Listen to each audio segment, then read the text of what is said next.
Hey everybody, I'm your tech and photo enthusiast, and today we're going to be replacing the battery on my very old PlayStation 3 controller. Unfortunately, it doesn't work anymore. The battery. Controller's still fine. Thankfully, Sony makes these batteries extremely easy to replace. All it takes is literally 5 screws and a precision driver and a replacement battery. Not bad. Anyway, before we begin, full disclosure, I'm not liable for anything you do to your device, your controller, or anything else you're trying to fix. This is just a demonstration, and this is how I'm going to attempt fixing it. It may work for you, it may not. I'm not legally responsible for anything that happens to your device. That said, lithium batteries are also very dangerous. If you don't know what you're doing, please be careful or hire an expert, especially if your batteries are swollen. In order to attempt replacing your battery, you will need a Phillips head precision driver and the replacement battery, although this one's pretty obvious.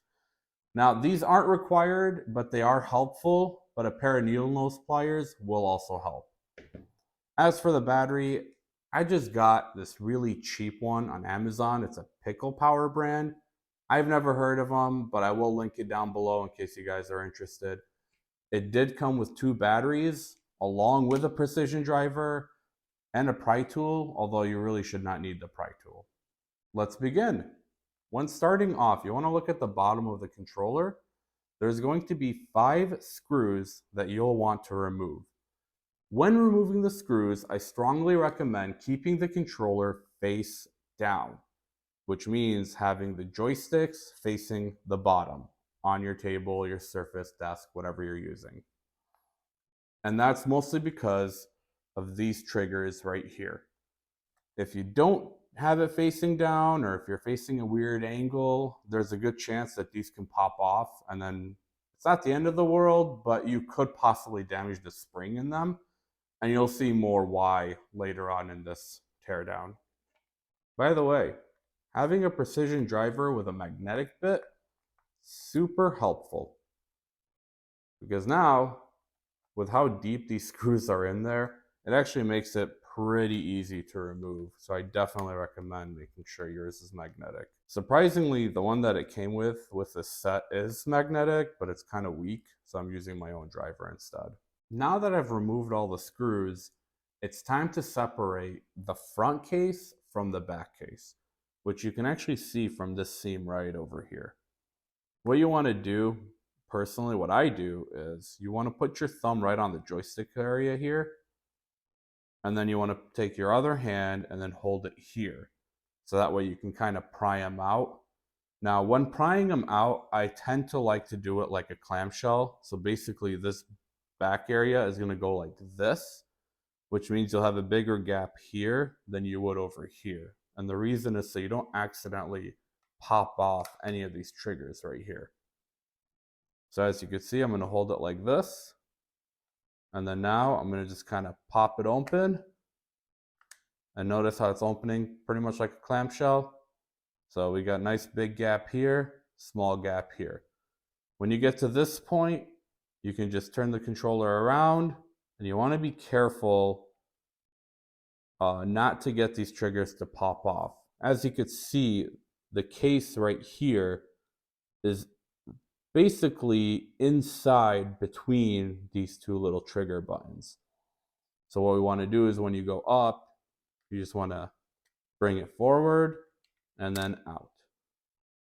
And then as you can see, once you do that, your battery should be pretty much front and center on the controller, which shows just how simple it is to get to the battery on these controllers.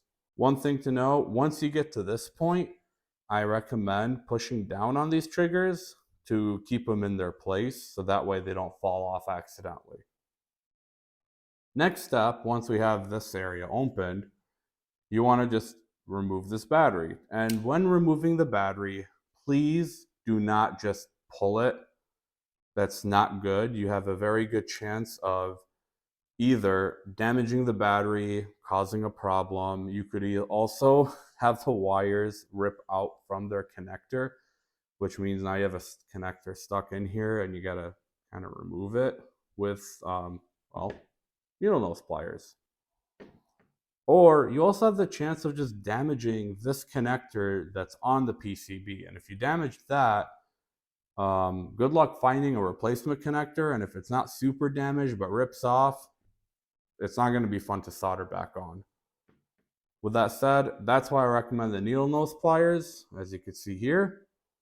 And now what you want to do, you just want to hold on to the pliers right on the white connector. So I'm going to go in real close. Notice this area right here where I'm holding it? That is the connector for the battery. Not here, right here. You want to hold on tight, kind of just shaky shake, and it should pop right out. Pretty easy to do. Next step is to take your replacement battery and put it back into this connector. Now, before you do that, you're going to notice the battery connector has this tiny little notch right at the top over here. That is going to be facing up. Now, note, I am holding it by the wires, but I'm not going to be pushing it in from the wires. I'm only holding it this way just to get the connector to sit in place. Then I'm going to use my nail on the connector just to push it in. And now we're connected. Next step, place your battery right in the controller. Make sure it's within the white bracketed area. And then after that, you're just going to want to tuck in this wire just so it doesn't intrude when you're putting the case back on. Just like that. Now, should one of your triggers fall off, it's not the end of the world. As you could see right here, there's that little piece of metal right where my screwdriver is pointing. That is the spring for the trigger. And the way the spring works is that it goes down like this, loops around this little bar right here, and then it goes up. So when placing the trigger back, it's going to clip onto this little bar, as you can see here, and then make sure the spring is in the trigger and then setting right here, like you could see on here. I don't know if you could see that, but that little metal thing I'm pointing at, that's the spring. Once you guys put that back in, if it pops out, just make sure that it retracts whenever you press the trigger. And if it does, you should be good.